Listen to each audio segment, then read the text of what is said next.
Getting that to the cloud. Do it. May or may not cut this part where I'm mumbling to myself, depending on. It's the human rawness. We love it. There we go. Alrighty, so welcome back. This is the Meet the Crew behind the scenes, the Empress or the showrunner.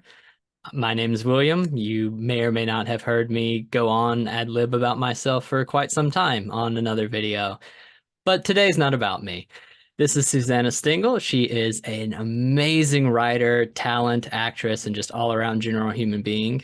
I'll turn Hi. that over to you and let you talk about yourself now. Hey, and Will, it's always just a little bit about you, which we love.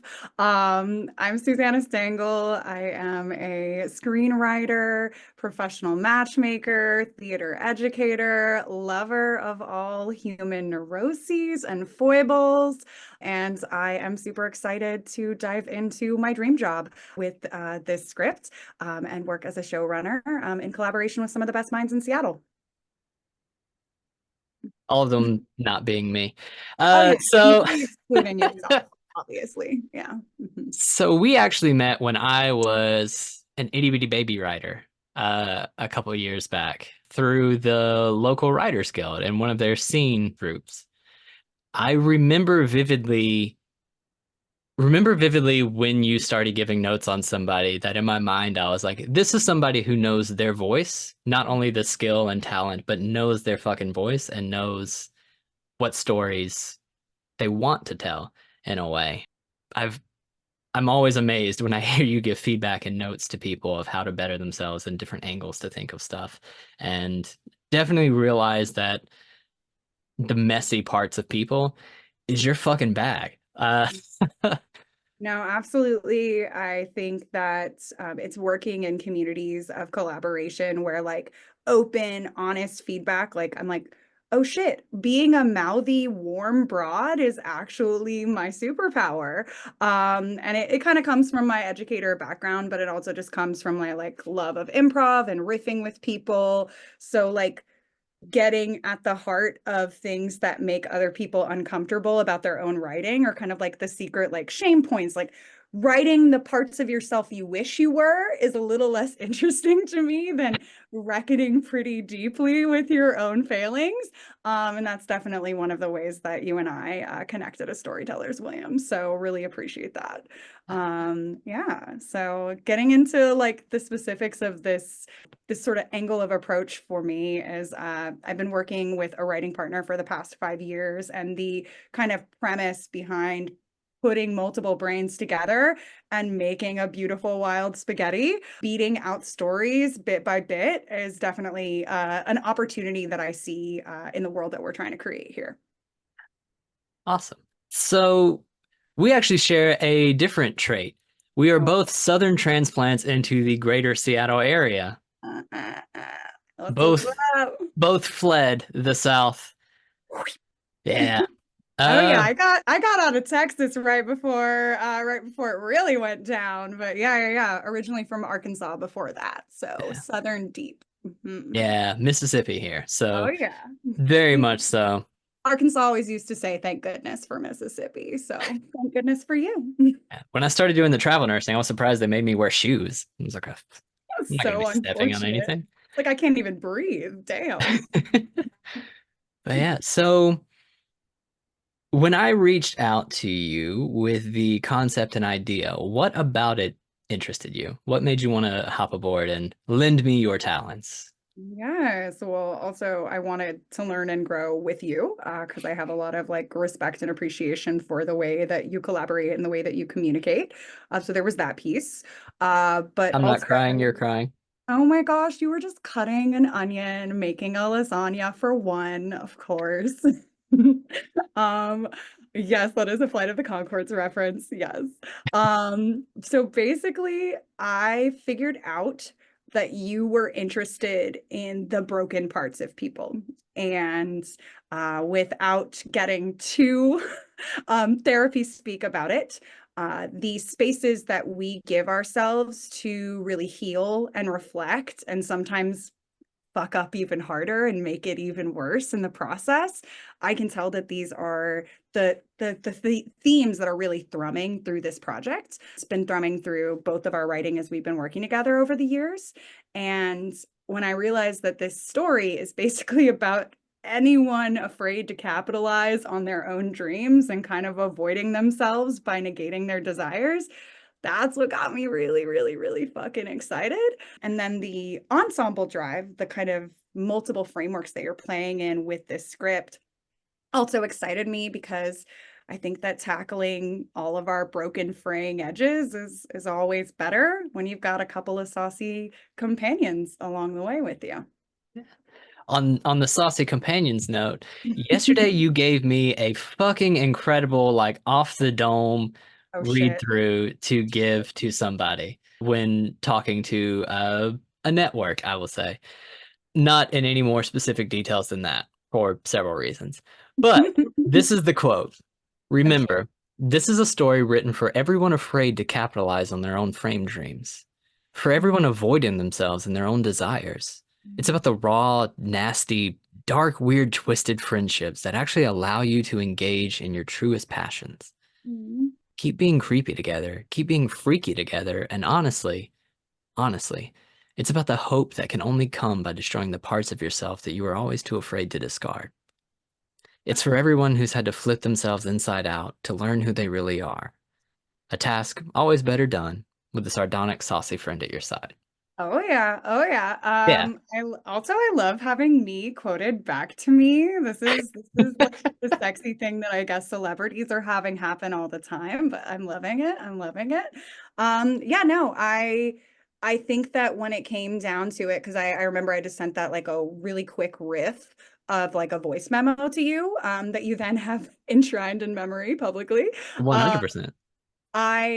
I feel as though the gut check reaction that I have to this script is about somebody crushing their own dreams under their feet and trying to pick up the pieces with all their friends. And of course, throwing some of their dreams in their friend's face, getting their dreams in their friend's eyes, giving each other eye infections, all of that shit that we do when we try to heal ourselves. And so it seems like a real coming of age story for people in their 30s, in their late 20s, kind of that horrible becoming that we're never done doing.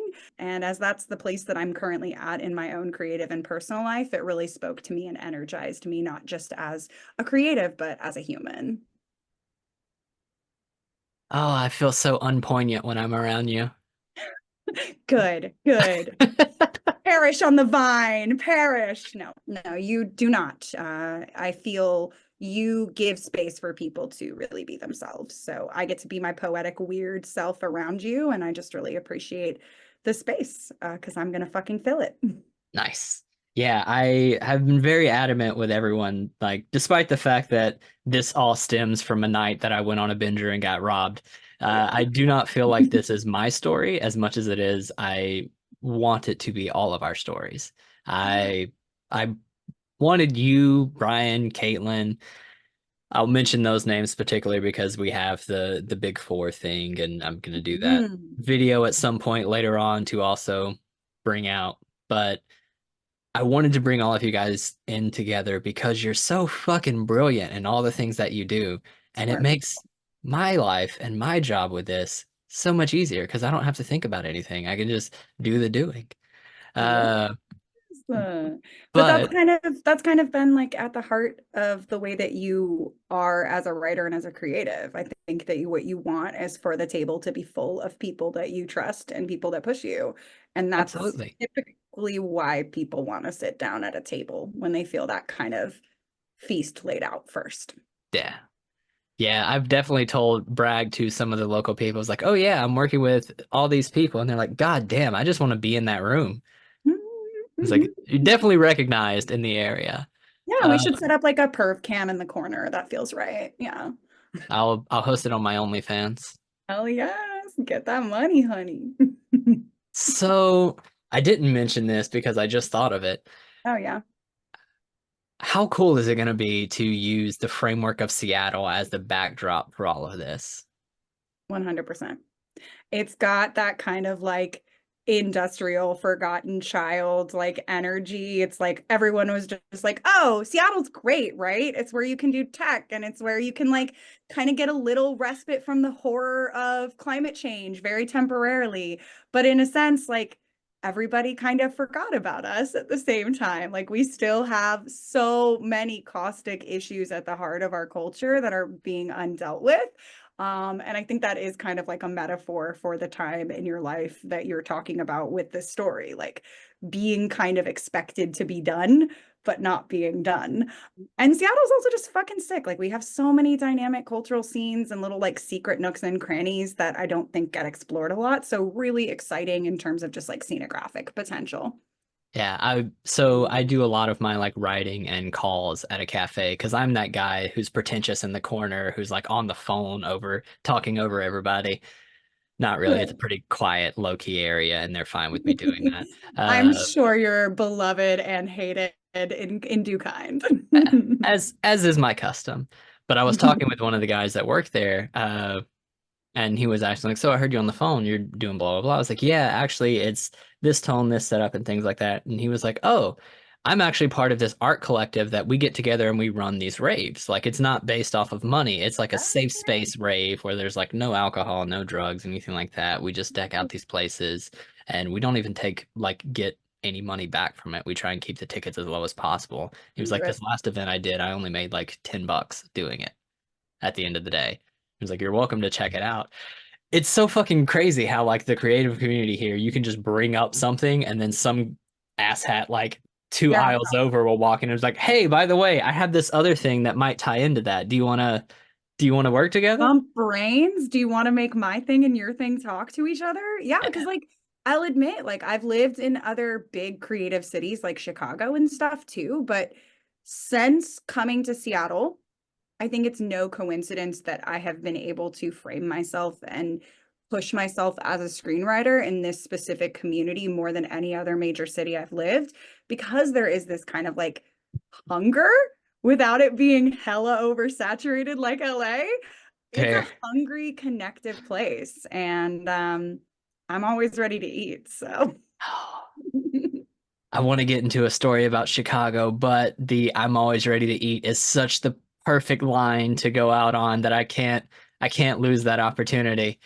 all Uh right. The deep dish pizza jokes will have to wait for another day to burn at the top of my mouth.